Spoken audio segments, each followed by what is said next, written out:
Bom, na nossa análise de hoje, o material de base é um documento extremamente tático e direto ao ponto, que se chama 21 Introdução aos Fundadores. Isso mesmo, é um texto bem pragmático. A nossa missão hoje é mapear e entender aquela fundação primária, sabe?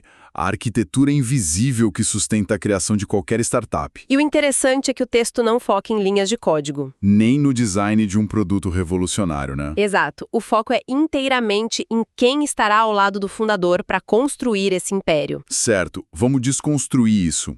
Imagina a decisão de construir uma casa do zero. Um projeto complexo. Aí alguém com uma confiança absolutamente inabalável pensa o seguinte: eu serei o arquiteto que desenha a planta, o engenheiro que calcula a estrutura, o pedreiro que levanta as paredes, o eletricista e, claro, o corretor de imóveis no final. Nossa, é uma receita para o desastre. Com uma dose absurda de sorte e anos sem dormir, a casa até pode ficar de pé. Mas qual a integridade estrutural dessa obra? Qual a chance do teto não desabar na primeira tempestade? É mínima. E o perigo dessa abordagem centralizadora é que ela ilustra a falha fundamental que destrói as novas empresas. E isso muito antes de terem qualquer produto viável no mercado. O documento de hoje bate muito nessa tecla, né? Muito. Ele nos força a confrontar uma dura realidade operacional. O empreendedorismo é, desde o dia zero, um esporte coletivo. Não tem como fugir disso. Não tem. O material demonstra que a escolha da equipe inicial dita a sobrevivência do negócio de uma forma matemática. O autor desse texto atua no ambiente universitário e de inovação desde 2004. Ele tem bastante bagagem. Bastante. Ele acompanhou o desenvolvimento de cerca de 10 mil estudantes, e a estatística que ele traz funciona como um balde de água fria. Para quem glamoriza a jornada solitária, né? Exatamente. Desses 10 mil estudantes analisados ao longo de anos, adivinha quantos conseguiram lançar e escalar uma empresa grande completamente sozinhos? Olha, chutando baixo, talvez uns 100. Apenas um indivíduo em um universo de 10 mil. Uau! 1 em 10 mil. Mas peraí, e o mito de figuras como Mark Zuckerberg ou Bill Gates? A cultura pop, o cinema, os livros adoram nos vender essa narrativa do gênio solitário. A imagem do visionário de capuz trancado no quarto. Isso. Programando um império bilionário em 3 noites à base de energéticos. Essa ideia está tão enraizada na nossa percepção de sucesso que parece contraintuitivo dizer que tentar fazer tudo sozinho é o caminho mais rápido para o fracasso. E aqui é que tá, essa era mais uma narrativa perfeita. A cultura pop apaga convenientemente o fato de que o Zuckerberg tinha o Eduardo Saverin gerenciando a estrutura de negócios. Ah, é verdade. E o capital inicial também. Sim. Além do Dustin Moskovitz na engenharia, Bill Gates tinha o Paul Allen, o Steve Jobs tinha o Steve Wozniak. Aqui é que a coisa fica realmente interessante. E se a pessoa for brilhante tecnicamente? E se ela tiver todas as habilidades necessárias? O que é fascinante aqui é que não se trata apenas de habilidade. É sobre largura de banda. Disponibilidade mesmo, sabe? Tempo físico. Exato. O dia continua tendo 24 horas, independentemente do QI da pessoa. Um indivíduo tentando construir uma startup geralmente é um estudante em tempo integral ou alguém que tem contas para pagar. Sim, a pessoa tem uma vida acontecendo em paralelo. E quando ela acumula o desenvolvimento do produto, o marketing, a captação de recursos e o atendimento ao cliente, a matemática simplesmente quebra. O resultado não é inovação. É o esgotamento total, né? Com certeza, burnout na certa. Mas e quem entende isso e tenta resolver o problema com dinheiro? Porque o plano B de quem não quer um sócio é terceirizar tudo. E aí a pessoa esbarra na realidade financeira. Contratar uma agência para fazer o marketing, um freelancer para o aplicativo, mas em estágios iniciais o capital é quase zero. Sem falar que gerenciar freelancers e funcionários exige um nível de microgerenciamento absurdo. Um tempo que o fundador definitivamente não tem. Então, se o modelo do lobo solitário leva ao colapso e a contratação não é viável por falta de dinheiro, encontrar um cofundador vira uma questão de sobrevivência biológica para a startup. Tem outro ponto que o texto explora que eu achei genial. Currículos e planilhas não capturam o suporte emocional. Nossa, o peso psicológico de uma startup é esmagador. O documento destaca que o cofundador vai muito além das habilidades técnicas. É uma estrutura de suporte. Porque na hora que o investidor recusa a proposta, ou quando o servidor cai na madrugada, o fundador solitário não tem com quem dividir aquele terror. Exato. Ter alguém na mesma trincheira, enfrentando exatamente a mesma tempestade, muitas vezes é a única barreira entre continuar e desistir de tudo. A sociedade meio que divide esse fardo mental de operar à beira do abismo. É exatamente essa a função do parceiro. Bom, se a necessidade de um parceiro é inegável, o instinto humano mais natural quando a gente precisa de alguém para entrar numa trincheira é olhar para os lados e chamar quem a gente já ama. O famoso friends and family. Isso. A reação imediata é chamar o melhor amigo de infância ou o irmão. Na superfície parece fazer sentido. Se já existe confiança e a convivência boa, por que não abrir um CNPJ juntos? Mas o documento levanta uma bandeira vermelha colossal aí. Ele descreve o círculo de amigos e a família como os lugares mais perigosos para iniciar essa busca. Eu imagino. É como convidar um excelente parceiro de dança ou aquele parceiro de barzinho para desarmar uma bomba com você. As habilidades não se traduzem. Se conectarmos isso a um panorama maior, é um erro de governança clássico disfarçado de zona de conforto. Faz sentido. A biologia e a sociedade usam critérios para formar laços que são radicalmente diferentes dos critérios para escalar uma empresa de alto crescimento. A gente escolhe amigos por afinidade, né? Pessoas com o mesmo senso de humor, mesmos hobbies. Exato! Pessoas com quem é divertido passar o fim de semana. Mas o texto aponta clinicamente que afinidade e diversão não geram complementaridade estratégica, especialmente num ambiente de alta pressão. E colocar o parceiro favorito de videogame para gerenciar o orçamento de uma obra real não garante que ele saiba negociar o cimento, né? Perfeito.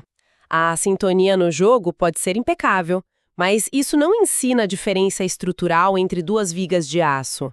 As habilidades sociais de uma amizade não servem para tomar decisões executivas difíceis. E a família? O documento fala da dinâmica familiar também. O problema da família é ainda mais profundo porque burla o filtro básico de seleção de talentos. Laços de sangue são imposições. É um fato biológico, não um processo seletivo. Exatamente. O fato de duas pessoas sentarem na mesma mesa de Natal por 30 anos não qualifica nenhuma delas para gerenciar a crise financeira de uma startup. A falta de objetividade destrói a governança logo de cara. Porque a bagagem emocional que vem junto transforma qualquer feedback construtivo num ataque pessoal, certo? Com certeza. E isso nos leva à consequência mais devastadora que a fonte aborda: o dano colateral de uma possível falência. Ah, porque as estatísticas mostram que muitas vão fracassar. Sim. E se o negócio afundar e o seu sócio for um profissional do mercado, a relação comercial acaba e cada um segue sua vida. Agora, se for o melhor amigo ou o irmão? O colapso raramente fica isolado na empresa. As acusações sobre quem errou, quem trabalhou menos, isso tudo sangra para a vida pessoal. O fracasso sacrifica amizades de décadas. O fundador perde o ganha-pão e a principal rede de apoio no momento em que mais precisa. É brutal. E como é que você demite o seu próprio irmão por incompetência sem destruir a dinâmica familiar pelos próximos 20 anos? É uma pergunta quase sem resposta. Por isso, o autor aconselha extrema cautela. Claro, existem exceções pontuais de famílias que deram certo nos negócios. Mas não dá para basear a estratégia na esperança de ser a exceção à regra. De jeito nenhum. As probabilidades já jogam contra a startup naturalmente. Peraí. Então tudo isso soa como um beco sem saída. Se o herói solitário vai ter um colapso de exaustão e procurar entre parentes e amigos é um campo minado emocional, para onde a pessoa deve olhar? O texto traz soluções bem práticas. Ele aponta para os ecossistemas de alta densidade de talentos e o lugar número 1 é o campus universitário. A Universidade de Maryland é citada como exemplo, não é? Sim, como um modelo ideal. O texto menciona programas como o MTech, o EIP para alunos de honra e o Startup Shell, que fica na Escola de Engenharia. Mas o que faz esses programas serem tão bons? Não são apenas palestras. Eles forçam pessoas brilhantes de engenharia, negócios e design a trabalharem juntas sobre restrições de tempo quase irreais. Isso cria um atrito positivo. Ah, entendi. É como tratar a sala de aula ou um projeto como uma longa e disfarçada entrevista de emprego. Exatamente. A pressão simulada revela quem a pessoa realmente é. É incrível pensar nisso. Quando rola aquela crise do projeto final, tipo 2 da manhã, sistema dando erro, prazo acabando em poucas horas, é impossível manter uma fachada. Ninguém consegue fingir ética de trabalho nessa hora. Fica muito claro quem assume a bronca, quem desaba e quem simplesmente some. Ver alguém entregando resultados sob estresse revela mais do que qualquer currículo em papel. Esse histórico de execução elimina o risco gigante de recrutar um estranho total só porque ele foi bem numa entrevista de 45 minutos. Mas, além disso, tem um detalhe jurídico no documento que é uma verdadeira mina de ouro. Sério?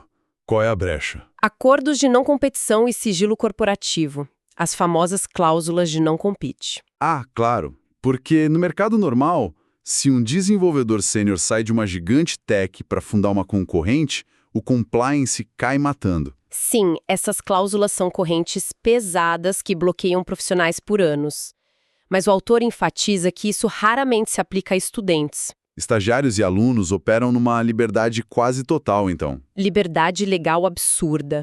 Eles podem se juntar no dormitório, discutir ideias, testar modelos e falhar repetidas vezes sem o risco de um advogado corporativo mandar uma notificação extrajudicial. É uma vantagem competitiva enorme. Agrupar e reagrupar talentos livremente. Permite a criação muito rápida de protótipos e de equipes complementares. Mas vamos olhar para outra face da moeda agora. Tudo isso soa ótimo para quem tem 20 e poucos anos e mora no campus. É, o cenário perfeito. Só que a realidade do mercado é que a idade média de um fundador de sucesso muitas vezes beira os 40 anos. Uma pessoa nessa faixa já esgotou a rede de contatos da faculdade faz tempo. Com certeza. O círculo profissional acaba ficando isolado em nichos corporativos. Então, o que o documento oferece para quem não pode mais ir para o laboratório da faculdade às 2 da manhã avaliar potenciais sócios? O texto se aprofunda exatamente na profissionalização desse mercado de conexão. O ecossistema reconheceu que dependesse só de networking não estruturado era um gargalo. Aquela esperança cega de esbarrar na pessoa certa no café, né? Isso! A taxa de falência era alta por pura falta de alinhamento. A resposta foi criar uma infraestrutura de encontros intencionais para negócios. O documento lista conferências, meetups e plataformas inteiras dedicadas a isso. Tipo o Co-Founders Lab, certo? E eventos como o Startup Weekend. Exatamente. Matchmaking focado em formar equipes. Espera, então o texto está literalmente dizendo que achar um cofundador hoje é como usar um aplicativo de relacionamento amoroso, mas para abrir um CNPJ. Isso levanta uma questão importante. Mas sim, a mecânica se assemelha muito. A diferença é a intencionalidade cirúrgica. Um speed dating corporativo. Em vez de procurar alguém para um jantar romântico, a pessoa do outro lado da tela vai avaliar se o candidato domina Python ou se tem experiência em captar recursos. E se compartilha da mesma visão agressiva de vender a empresa em 5 anos. Em um networking tradicional, a interação é cheia de polidez e falta objetividade. Nessas plataformas, as cartas já estão na mesa. A pessoa pode chegar e falar, olha, tenho $500 mil de anjo, sou especialista em vendas, não sei programar e busco alguém de arquitetura em nuvem para trabalhar por participação. Exato. O algoritmo retira a emoção e o constrangimento social da equação. Força um pragmatismo absoluto. A meta ali não é fazer amigos, é garantir o alinhamento de longo prazo e preencher as lacunas técnicas. É genial. Então, o que tudo isso significa de verdade? A nossa análise de hoje mostra uma mudança de paradigma. Uma mudança gigante. O documento desmantela a fantasia pop do lobo solitário, que é uma rota direta para o colapso. Ele tira o véu sobre o perigo de contratar amigos e parentes só por afeto e mostra que a verdadeira fundação de uma startup transforma o criador num caçador de talentos calculista. Seja aproveitando o ambiente universitário ou os algoritmos modernos. Isso.